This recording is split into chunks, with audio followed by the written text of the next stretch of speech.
সে মুসলমান হতে পারে না, সাহাবী বিদ্বেষী মুসলমান হতে পারে না। তো মুসলমান যখন মেনে নিলা, তার মানে তোমরাও বোঝো গালি দেওয়ার জন্যই দেওয়া, এগুলো বাস্তবতার সাথে মিল পাওয়া যাবে না। হ্যাঁ, এখন মানুষ হিসাবে কেউই ভুলের ঊর্ধ্বে না। মাওলানা মওদুদী তিনি কি মাসুম নাকি? তিনি কি মাসুম নাকি? তার ভুল নাই? কে বলবে তার ভুল নাই? জামাত ইসলামী করে এমন কোন লোক বলবে না তার ভুল নাই। তার ভুলের দায় তার, আর তার সঠিকের হিসাবও তার। আমাদের জন্য তিনি কোন আকীদার ইমামও না, মাযহাবের ইমামও না। এজন্য গঠনতন্ত্র খুলেই দেখেন না, লেখা আছে জামাতের কর্মীদের আকীদা কি হবে।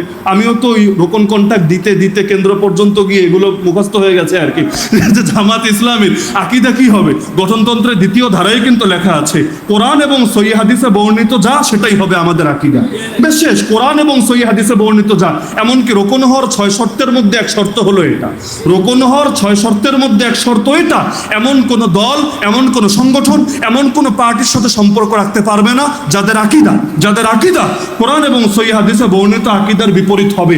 এইরকম কারোর সাথে সম্পর্ক রাখলেও রোকন হওয়ার যোগ্যই থাকবে না, নাউজুবিল্লাহ। তাহলে কিভাবে আমরা অন্য কাউরে আকীদার ইমাম বানালাম? আকীদা শিখেছে আল্লাহ থেকে, আকীদা শিখেছে নবীদের থেকে, আকীদা শিখেছে সাহাবীদের সর্বসম্মত মত থেকে, আকীদার কিতাব পড়েছে আকিদাতুত তাহাওয়িয়া, আকীদার কিতাব পড়েছে আল ফিকহুল আকবার। তাহলে আর এত দ্বিমতের জায়গা কোথায়? সুতরাং আমি জাস্ট উদাহরণ দিলাম। এভাবে বলতে চাইলে ঘন্টার পর ঘন্টা পার হবে, আমার উদাহরণ শেষ হবে না। সুতরাং আসেন, শাখাগত যত মারপিট আছে, ইখতিলাফ ছিল আছে থাক, সমস্যা নাই, কিন্তু এগুলো চায়ের টেবিলে বসে সমাধান করি, জাতিকে বিভ্রান্ত না করি।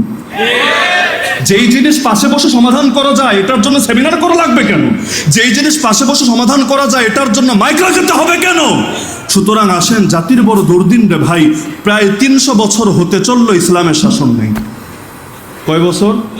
প্রায় 300 বছর। 1757-তে ওই 1204-5 ইসলাম ঢুকলো, আর 1757-তে নবাব সিরাজউদ্দৌলার পতনের মাধ্যমে এই অঞ্চল থেকে চিরতরে ইসলামী শাসন সমাপ্ত হয়ে গেল। এরপর ব্রিটিশ যুগ গেল, পাকিস্তানে যুগ গেল, বাংলাদেশের বয়সও 50+ হয়ে গেল। এখনো পর্যন্ত এক দিনের জন্য, এক মিনিটের জন্য, এক সেকেন্ডের জন্য ইসলাম কায়েম হয় নাই। সুতরাং আসেন, সব দল বলে, সব মত বলে আমরা আগে ইসলামটাকে প্রতিষ্ঠিত করি। এরপর আপনার সাথে আমার কি ভিন্ন মত, আমার সাথে আপনার কি ভিন্ন মত, সমাধান করা যাবে। মূলে যেহেতু ভিন্ন মত নাই, আসেন আগে মূলটাকে সবাই মিলে আঁকড়ে ধরি। পারবেন তো ইনশাআল্লাহ? দর্শক,